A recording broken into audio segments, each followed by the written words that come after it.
Scherie Murray, thank you so much for being here with us today. It's a joy to be here with you and your team. So you're numbered amongst 11 candidates, 8 Republican, 3 Democrats, who are trying to unseat Congresswoman Ocasio-Cortez. You have said a Republican can win the 14th district, which a lot of folks say is a Democratic stronghold. It's the definition of a safe district for Democrats. Why do you say that you can actually win here?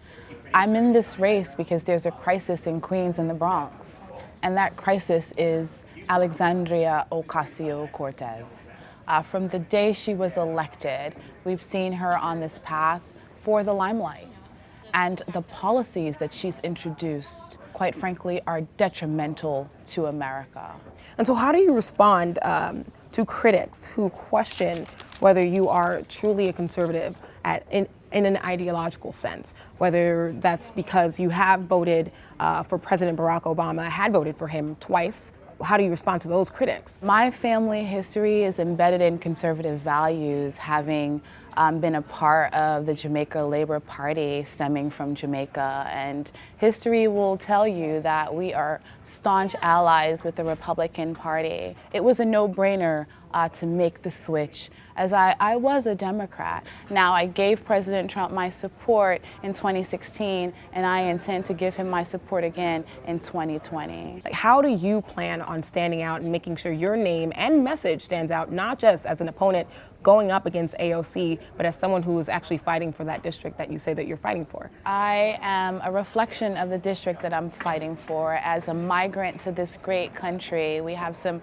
47% of the constituents in NY14 in Queens and the Bronx that are from someplace other than this great nation. We need immigration reform. We need education reform. We need an infrastructure deal.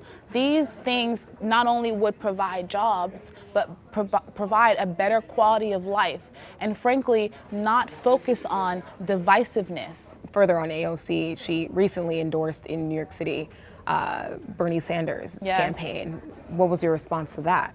What we saw was AOC deliver socialism to America, and we ought to be afraid of that.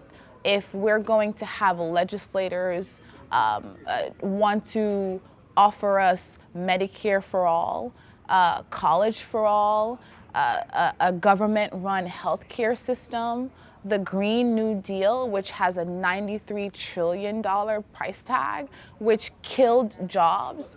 And what we see now in terms of the policies coming out of that socialist far-left movement, it's nothing but divisive rhetoric.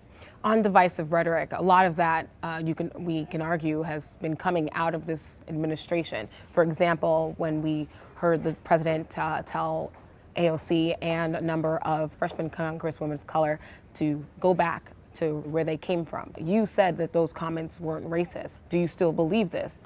I don't believe our president is racist. I don't believe he has a racist agenda. I believe the president is trying to execute the rule of law. And what we see now from the far left socialist squad is lawlessness, likening our detention centers to concentration camps is disgusting. Our president currently is facing an impeachment inquiry that he recently called and referred to as a lynching. What was your response to that rhetoric?